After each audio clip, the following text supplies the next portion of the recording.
नमस्कार विद्यार्थी मित्रांनो, डीप इकॉनॉमिक्स या यूट्यूब चॅनलमध्ये आपणा सगळ्यांचं हार्दिक स्वागत आहे. आज आपण पाहत आहोत महाराष्ट्र सेट परीक्षा अर्थशास्त्र विषयाच्या सार्वजनिक अर्थकरण, ज्याला आपण राज्यस्व किंवा पब्लिक फायनान्स म्हणून संबोधतो. या सार्वजनिक अर्थकरणामधील अत्यंत महत्त्वाचे प्रश्न आज आपण अभ्यासणार आहोत. विद्यार्थी मित्रांनो, आता आपण आपल्या प्रश्नांकडे वळूया. आपला पहिला प्रश्न आहे, चलनवाढीच्या वेळीच सार्वजनिक खर्च डॅश डॅश. म्हणजे चलनवाढ जेव्हा होते तेव्हा सार्वजनिक खर्च हा काय केला जातो किंवा काय करायला हवा? तर पहिला पर्याय आहे आपला कमी करायला हवा, पर्याय बी वाढवायला हवा, पर्याय सी ए व बी दोन्ही, आणि पर्याय डी आहे दोन्हीही नाही.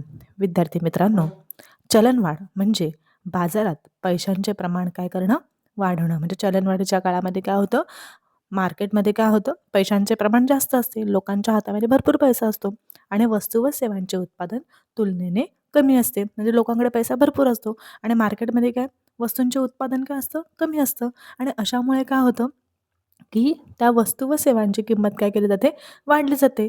आणि त्याच्याचमुळे काय होतं, भाववाढ दिसून येते आपल्याला. आलं लक्षामध्ये?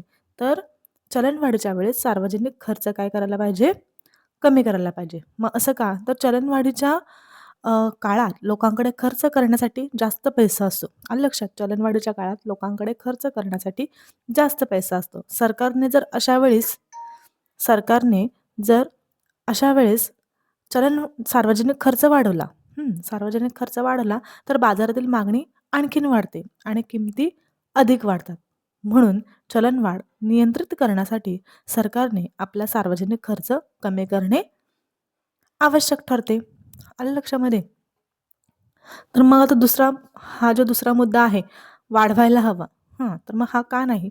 तर यामुळे काय होतं, चलनवाढ काय होतं, अधिक वाढेल. आणि ए व बी दोन्ही असं का नाही? कारण दोन्ही एकाच वेळी शक्य नाही ना. आलं लक्षामध्ये? हं. चला, त्यामुळे आजच्या ह्या पहिल्या प्रश्नाचं उत्तर आहे आपला, चलनवाढीच्या वेळेस सार्वजनिक खर्च काय करायला पाहिजे, कमी करायला पाहिजे. म्हणजे लोकांच्या हातात पैसा जाणार नाही आणि लोक काय करणार नाहीत, जास्त डिमांड करणार नाहीत. आता आपण बोलूया दुसऱ्या प्रश्नाकडे. दुसरा प्रश्न काय आहे, सर्वांनी वाचा एकत्र. भारत सरकार खर्च करते. भारत सरकार कुठे कुठे खर्च करते असं म्हणायला काय हरकत नाही. तर आपला पहिला पर्याय आहे आपला, फक्त सामाजिक आणि सामुदायिक सेवेसाठी, पर्याय बी फक्त आर्थिक सेवेसाठी, पर्याय सी फक्त प्रशासनिक सेवेसाठी, आणि पर्याय डी वरील सर्व, म्हणजे वरील ए बी सी हे तीनही पर्याय. विद्यार्थी मित्रांनो, भारत सरकारचा सार्वजनिक खर्च फक्त एका प्रकारापुरता मर्यादित नाहीये. तो विविध क्षेत्रांवर केला जातो. सरकारचे कार्य हे कसं असतं, व्यापक स्वरूपाचे असतात. सरकारचे कार्य कसं असतं, व्यापक स्वरूपाचे असतात आणि त्यामुळे खर्चही वेगवेगळ्या प्रकाराचा असतो. त्यामुळे आता पाहायला गेलं तर सरकार कुठं कुठं खर्च करते बरोबर, सामाजिक आणि सामुदायिक सेवेसाठी सरकार खर्च करते, आर्थिक सेवेसाठी पण सरकार खर्च करते आणि प्रशासनिक सेवेसाठी पण सरकार खर्च करते. त्यामुळे आपला टॉपिक, हा जो आजचा प्रश्न आहे आपला, भारत सरकार खर्च करते, तर वरील सर्व क्षेत्रांवर भारत सरकार काय करतं, खर्च करतं. तर सामाजिक आणि सामुदायिक सेवेमध्ये काय येतं, तर मग शिक्षण आहे, आरोग्य आहे, स्वच्छता, सामाजिक सुरक्षा आहे, ग्रामीण विकास, अशा विविध क्षेत्रावर सरकार खर्च करतं, विविध सामाजिक आणि सामुदायिक क्षेत्रात. त्यानंतर आर्थिकमध्ये काय येतं विद्यार्थ्यांनो, की शेती, उद्योग, व्यापार, दळणवळण, ऊर्जा, पायाभूत सुविधा, ह्या आर्थिक सेवामध्ये तो काय करतो, खर्च करतो. आणि त्याच्यानंतर आहे प्रशासनिक सेवा. आता प्रशासनिकमध्ये काय होतं, की कायदा सुव्यवस्था असेल, न्यायव्यवस्था असते, अजून संरक्षण असतं किंवा सरकारी कार्यालयांचा खर्च असतो, तो या क्षेत्रामध्ये मोडतो. म्हणजे कळलं ना तुम्हाला, सरकार का फक्त काय एका क्षेत्रावर खर्च करत नाही, तर तो काय करतो, सर्व क्षेत्रांवर खर्च करत असतो. त्यामुळे आपल्या या दुसऱ्या प्रश्नाचं उत्तर आहे वरीलपैकी सर्व. आता वळूया आपण तिसऱ्या प्रश्नाकडे. तिसरा प्रश्न काय आहे, वाचा. तिसरा प्रश्न आहे, भारतात सरकारी खर्च कोणाद्वारे नियंत्रित केला जातो? भारतात सरकारी खर्च कोणाद्वारे नियंत्रित केला जातो? आपला पर्याय आहे ए रिझर्व्ह बँक ऑफ इंडिया, पर्याय बी वित्त आयोग, पर्याय सी योजना आयोग, पर्याय डी वित्त मंत्रालय. तर या प्रश्नाचं उत्तर आहे आपलं वित्त मंत्रालय. तर का? लक्षात घ्या, भारतामध्ये सरकारचा सार्वजनिक खर्च ठरवणे, भारतामध्ये सरकारचा सार्वजनिक खर्च ठरवणे, नियोजन करणे आणि नियंत्रण करणे हे कार्य मुख्यतः कोणाकडे असतं बाळांनो? वित्त मंत्रालयाकडे. आणि बजेट तयार करणे व अंमलबजावणी करणे ही जबाबदारी पण कोणाची असते? त्यांचीच असते. त्यामुळे वित्त मंत्रालय हे आपण उत्तर बरोबर आहे. केंद्र सरकारचं जे वार्षिक अंदाजपत्रक ज्याला आपण बजेट म्हणतो, ते कोण तयार करतं? वित्त मंत्रालय तयार करतं. कोणत्या विभागाला किती खर्च द्यायचा, निधी कसा वाटायचा हे ठरवण्याचे अधिकार वित्त मंत्रालयाकडे असतात. त्यामुळे सरकारी खर्चांवर प्रत्यक्ष नियंत्रण वित्त मंत्रालयाचे असते. आता इथे रिझर्व्ह बँक ऑफ इंडिया आहे, तर ती देशाची मध्यवर्ती बँक आहे. रिझर्व्ह बँक ऑफ इंडिया देशाची मध्यवर्ती बँक आहे. चलन व पतधोरण पाहते, आणि थेट सरकारी खर्च नियंत्रण ती करत नाही. त्यानंतर आहे इथं वित्त आयोग. केंद्र व राज्यांमधील जे कर वाटप असतात, त्या कर वाटपाबाबत जे शिफारशी वित्त आयोग करतात आणि ते खर्च नियंत्रित करत नाहीत. लक्षात घ्या. आणि इथं आहे योजना आयोग. तर त्याला आत्ताचा नीती आयोग म्हटलं जातं. विकास योजना सुचवतात आणि काय खर्चावर ते थेट नियंत्रण करू शकत नाहीत. त्यामुळे आपला पर्याय आहे डी. लक्षात घ्या. त्यानंतर आता आपण वळूया प्रश्न क्रमांक 4 कडे. आता प्रश्न क्रमांक 4 काय म्हणतंय, की योग्य विधान निवडा. म्हणजे हे जे पर्याय दिलेले आहेत, त्या पर्यायापैकी योग्य पर्याय कुठला आहे? आता चला आपण पहिल्यांदा वाचून घेऊया, की पहिला पर्याय आहे आपला सार्वजनिक खर्च, त्यालाच आपण लोकवित्त असं म्हटलं. सार्वजनिक खर्च एक महत्त्वपूर्ण अंगच नाही, तर एक केंद्रबिंदू आहे. त्यानंतर बी आहे मंदीच्या वेळी अतिरिक्त बजेट बनवायला पाहिजे. पाहिजे का? मंदीच्या वेळेस अतिरिक्त बजेट. त्यानंतर आहे सी आधुनिक युगात राज्याची कामे कमी झाली पाहिजेत. आणि डी वरील कुठलेच नाही. तर आता बघा, सार्वजनिक खर्च. सार्वजनिक खर्च ज्यालाच आपण लोकवित्त म्हणतो. सार्वजनिक खर्चाला अत्यंत महत्त्वाचे स्थान आहे. आलं लक्षामध्ये? हे बघा, आधी आपण पर्याय पाहून घेतले मगाशी, की सार्वजनिक खर्च एक महत्त्वपूर्ण अंगच नाही, तर एक केंद्रबिंदू आहे. बरोबर आहे ना? मंदीच्या वेळेस अतिरिक्त बजेट, ह्या तीनही पर्यायांपैकी महत्त्वाचा पर्याय आपल्याला काय वाटला? ए. त्यामुळे ए हा पर्याय बरोबर आहे. कारण सार्वजनिक खर्चाला अत्यंत महत्त्वाचं स्थान आहे आणि आधुनिक काळात पाहायला गेलं तर राज्याची भूमिका वाढलेली आहे. बघा मार्केटमध्ये तुम्ही. त्यामुळे सरकारी विकास किंवा सरकार विकास, कल्याण व आर्थिक स्थैर्यासाठी मोठ्या प्रमाणात खर्च करतं. कशासाठी? सार्वजनिक खर्च करतं. सार्वजनिक खर्च हा लोकवित्ताचा एक महत्त्वाचा भाग आहे. आणि तसेच लोकवित्ताचा भाग असून तो एक केंद्रबिंदू त्याला म्हणायला काही हरकत नाही. मग कर रचना असेल, सार्वजनिक कर्ज असेल, बजेट आहे, हे सर्व जे घटक आहेत ते सार्वजनिक खर्चाभोवती काय होतात? फिरत असतात. त्यामुळे लोकवित्ताच्या अभ्यासात सार्वजनिक खर्चाला अत्यंत महत्त्वाचे स्थान आहे. आणि आता मंदीच्या वेळी अतिरिक्त बजेट बनवायला पाहिजे. तर मंदीच्या वेळेस अतिरिक्त बजेट नाही बाळांनो. मंदीच्या वेळेस आपण काय करतो? तुटीचं बजेट मिळवतो. तुटीचे बजेट आपण बनवतो. त्यानंतर आहे आधुनिक युगात राज्याची कामे कमी झाली पाहिजेत. तर आधुनिक युगात राज्याची कामे कमी करून चालतील का? नाही. उलट आधुनिक काळात राज्याची कामे आता वाढली आहेत. आपण बघतो आपल्या आजूबाजूला. त्यामुळे आपला पर्याय आहे ए. आता आपण वळूया 5व्या प्रश्नाकडे. आता 5वा प्रश्न आपल्याला काय म्हणतो बरं? मुद्रा संकोचच्या वेळी सार्वजनिक खर्च, जेव्हा मार्केटमध्ये मुद्रा संकोच असेल त्यावेळी सार्वजनिक खर्च कसा असला पाहिजे? तर पर्याय ए कमी करायला पाहिजे, पर्याय बी जास्त वाढवायला पाहिजे, पर्याय सी थोडे वाढवायला पाहिजे आणि पर्याय डी वरील कुठलेच नाही. मुद्रा संकोच म्हणजे काय? मुद्रा संकोच म्हणजे अर्थव्यवस्थेत मागणी कमी आणि उत्पादन घटणे आणि किंमत घसरणे. मागणी, उत्पादन, किंमत घसरणे. अशा काळात उद्योगधंदे काय होतात? मंदावतात. मंदावतात आणि बेरोजगारी काय होते? बेरोजगारी वाढते. आलं लक्षामध्ये? बेरोजगारी काय होते? अशा सगळ्या घटना ह्या कधी घडतात? मंदी संकोचामध्ये. तर याचं उत्तर आहे थोडे वाढवायला पाहिजे. सार्वजनिक खर्च काय आहे?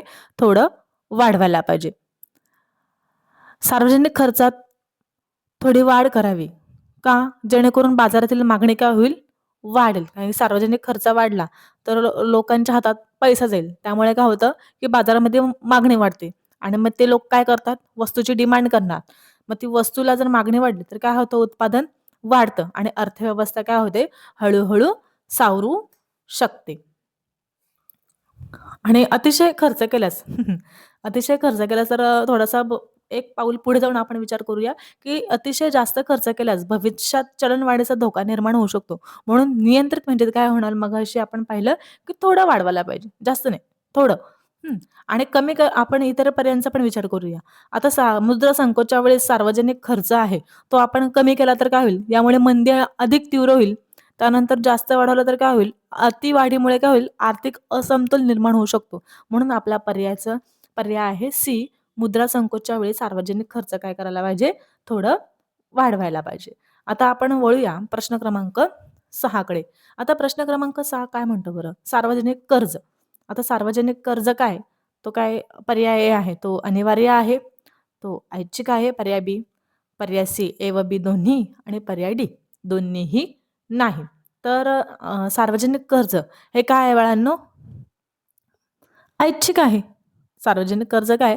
ऐच्छिक आहे. सार्वजनिक कर्ज म्हणजे सरकार नागरिकांकडून, बँकांकडून किंवा इतर संस्थांकडून उधार घेतलेली रक्कम, हे कर्ज सरकार जबरदस्तीने घेत नाही. ते काय आहे? ऐच्छिक आहे.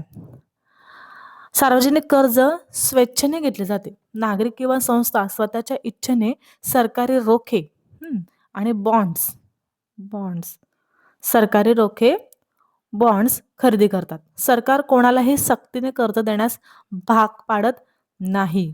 आता मग अशा आपण पर्याय पाहिला ए, अनिवार्य. कर अनिवार्य असतो, कर्ज नाही.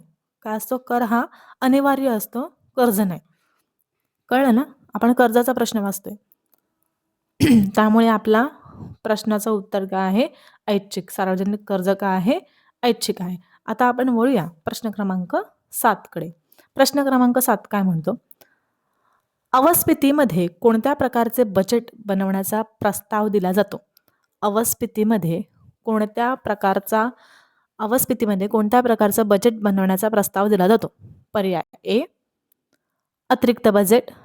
पर्याय बी, संतुलित बजेट. पर्याय सी, तुटीचे बजेट आणि पर्याय डी, कुठलेच नाही. तर अवस्थितीमध्ये तुटीचं बजेट. पर्याय क्रमांक सी, तुटीचं बजेट. का बरं? तर वस्तू व सेवांची मागणी, आधी आपण अवस्थिती म्हणजे काय समजून घेऊ. अवस्थिती म्हणजे अर्थव्यवस्थेमध्ये काय होतं, की वस्तू आणि सेवांची मागणी कमी होते. एवढं तर आपल्याला माहिती आहे. वस्तू आणि सेवांची मागणी काय होते? कमी होते. उत्पादन घटते. बेरोजगारी बेरोजगारी काय होते? घटते का? नाही. बेरोजगारी वाढते आणि एकूणच आर्थिक मंदीची परिस्थिती आपल्याला दिसून येते. आलं लक्षामध्ये? तर त्यामुळे अशा पद्धतीमध्ये काय होतं, की आपल्याला तुटीचं बजेट अवलंबन करावा लागतो.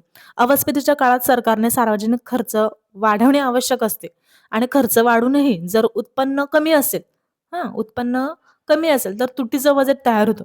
तुटीच्या बजेटमुळे सरकार विकास कामांवर काय करतं? खर्च करतो आणि तो खर्च नाही तर तो जास्त खर्च करतो. यामुळे मागणी वाढते, रोजगार निर्मिती होते आणि अर्थव्यवस्था सावरण्यास काय होते? मदत होते. म्हणून अवस्थितीमध्ये काय आहे? तुटीचं बजेट काय आहे? उपयुक्त मानलं जातं. जर समजा आपण अतिरिक्त बजेट केला तर अतिरिक्त बजेट म्हणजेच काय? उत्पन्न खर्चापेक्षा जास्त मंदीच्या काळात हे करणं योग्य नाहीये. आणि नंतर आपण पाहिलं संतुलित बजेट. आता संतुलित बजेटमध्ये काय होतं? खर्च व उत्पन्न समान ठेवल्यास अर्थव्यवस्थेला आवश्यक चालना मिळत नाही. त्यामुळे आपल्या प्रश्नाचं उत्तर आहे तुटीचं बजेट. आता वळूया आपण प्रश्न क्रमांक 8 कडे. प्रश्न क्रमांक 8 काय म्हणतो? हे बघा. जेवढी चादर तेवढेच पाय. जेवढी चादर तेवढेच पाय पसरण्याचा नियम कोणत्या संदर्भात दिला जातो? तर वैयक्तिक वित्त. पर्याय आहे ए, वैयक्तिक वित्त. पर्याय बी, सार्वजनिक वित्त. पर्याय सी, ए व बी दोन्ही आणि पर्याय डी दोन्ही. तर आपल्या प्रश्नाचं उत्तर आहे वैयक्तिक वित्त, पर्याय ए. हे बघा, जेवढी चादर तेवढेच पाय पसरण्याचा नियम. जेवढी चादर तेवढेच पाय पसरणे याचा अर्थ काय बाळांनो? आपल्या घरात पण हा शब्दप्रयोग केला जातो कधी-कधी. आपल्या उत्पन्नाच्या मर्यादेतच खर्च करणे. आपलं जेवढं उत्पन्न आहे तेवढंच आपण खर्च करावं असा त्याचा अर्थ. हा नियम व्यक्तीच्या आर्थिक वर्तनाशी संबंधित आहे पाहायला गेलं तर. वैयक्तिक वित्त या वैयक्तिक वित्तामध्ये व्यक्तीचे उत्पन्न मर्यादित असते. त्यामुळे व्यक्तीने आपल्या उत्पन्नानुसारच खर्च नियोजन करणे अपेक्षित असते. जास्त खर्च केल्यास कर्ज, अडचणी निर्माण होतात. म्हणून हा नियम वैयक्तिक वित्तासाठी काय होतो? महत्वाचा ठरतो किंवा वैयक्तिक वित्तासाठी तो योग्य आहे. म्हणून आपला पर्याय काय आहे? वैयक्तिक वित्त. आता सार्वजनिक वित्त पण इथं पॉइंट आहे. तर सार्वजनिक वित्त सरकार गरज पडल्यास कर्ज, कर किंवा तुटीचं बजेट वापरू शकते. आणि हे दोन्हीही नाहीयेत. त्यामुळे आपल्या प्रश्नाचं उत्तर हा काय आहे? वैयक्तिक वित्त हे बरोबर आहे. आता वळूया आपण प्रश्न क्रमांक 9 कडे. आता प्रश्न क्रमांक 9 काय म्हणतो बरं? तर प्रश्न क्रमांक 9 कोणत्या खर्चात काटकसर केली जाऊ शकते? म्हणजे असा कुठला खर्च आहे का ज्यामध्ये आपण सहज काटकसर करू शकतो? पर्याय आहे ए, पर्याय ए खाजगी, पर्याय बी सार्वजनिक, पर्याय सी सरकारी, सहकारी आणि पर्याय डी वरील सर्वांमध्ये. तर कुठल्या खर्चात काटकसर केली जाते? नक्कीच खाजगी क्षेत्र, खाजगी खर्चामध्ये आपण सहज काटकसर करू शकतो. आता काटकसर म्हणजेच काय? तर खर्चावर स्वनियंत्रण ठेवणे व अनावश्यक खर्च टाळणे. हां. आणि ही संकल्पना मला तर वाटते वैयक्तिक आर्थिक वर्तनाशी संबंधित मानली जाते. वैयक्तिक खर्चात व्यक्ती आपल्या गरजा, इच्छांवर नियंत्रण ठेवू शकते. म्हणजे आपल्याला एखादी वस्तू घ्यायची आहे, बरोबर? तर माझी इच्छा ना, मला ती घ्यायची का नाही घ्यायची? हां. वैयक्तिक खर्चात व्यक्ती आपल्या गरज, इच्छांवर नियंत्रण ठेवू शकते. म्हणजे ती वस्तू जर घेताना त्या वस्तूची खरंच मला गरज आहे का? हा पण विचार आपण करू शकतो. हां, व्यक्ती स्वतः ठरवू शकते, की कोणता खर्च आवश्यक आहे व कोणता टाळता येऊ शकतो. त्यामुळे काटकसर करणे हे खाजगी खर्चात सर्वाधिक शक्य व व्यवहार्य असते. आता सार्वजनिक खर्चाचा विचार करूया आपण. आपल्या प्रश्नाचं उत्तर हेच आहे, पण थोडासा विचार करायला काय हरकत आहे. बी पर्याय पाहूया आपण. सार्वजनिक खर्च हे कोणासाठी असतं? समाज कल्याण व विकासासाठी असतो आणि त्यात काटकसर करणं हे नाही, त्याला मर्यादा येतात. त्यानंतर सहकारी खर्च सामूहिक निर्णयांवर अवलंबून असते. सामूहिक 10 लोकं एकत्र येतात. हां, तर 10 लोकांच्या निर्णयावर तो खर्च अवलंबून असतो. कुठल्या एका व्यक्तीच्या वैयक्तिक विचारांच्या किंवा गरजांच्या नियंत्रणावर तो अवलंबून असतो. हं, त्यामुळे हे हे दोनही नाहीयेत. आपल्या प्रश्नाचं उत्तर आहे ए खाजगी. आता वळूया आपण प्रश्न क्रमांक 10 कडे. आपला शेवटचा प्रश्न आहे हा. शेवटचा प्रश्न आपला काय म्हणतो बघा. आधुनिक युगात विकासासाठी आधुनिक युगात विकासासाठी सार्वजनिक वित्त हा एकमेव उपाय आहे. हे विधान काय बाळांनो? आधुनिक युगात विकासासाठी सार्वजनिक वित्त हा एकमेव उपाय आहे का? आणि हे विधान काय आहे? हे विधान पर्याय ए पहा, बरोबर आहे. पर्याय बी पहा, चुकीचा आहे. पर्याय सी पहा, अनिश्चित आहे आणि पर्याय डी अपूर्ण आहे. तर आपल्या प्रश्नाचं उत्तर आहे बी, चूक. का? आता आधी जाणून घ्या. आधुनिक युगात देशाचा आर्थिक व सामाजिक विकास फक्त सार्वजनिक वित्तावरच अवलंबून नसतो. विकास ही बहुआयामी प्रक्रिया आहे आणि त्यासाठी अनेक घटक एकत्र येऊन काम करतात. आलं लक्षामध्ये? तर त्यामुळे आपल्या प्रश्नाचं उत्तर काय आहे? चूक आहे. म्हणजे विकासासाठी पाहायला गेलं तर सार्वजनिक वित्त महत्त्वाचे असले, तर ते एकमेव साधन नाही ना. खाजगी क्षेत्र आहे, सहकारी संस्था आहेत, परकीय गुंतवणूक आहे, तंत्रज्ञान आहे, मानवी भांडवल आहे, इत्यादी हे जे घटक आहेत ना, विकासात महत्त्वाची भूमिका बजावतात. त्यामुळे काय होतं, सार्वजनिक वित्त हा एकमेव उपाय आहे असं म्हणणंच अयोग्य आहे. तर आपण पर्याय बी पण बघूया, की का बरं? बरोबर आहे. असं जर आपण उत्तर दिलं बरोबर आहे, तर मग विकासासाठी इतर पर्याय आवश्यक असतात ना. म्हणून आपल्या प्रश्नाचं उत्तर आहे, हे चूक आहे. अशा प्रकारे आज आपण 10 वर्षां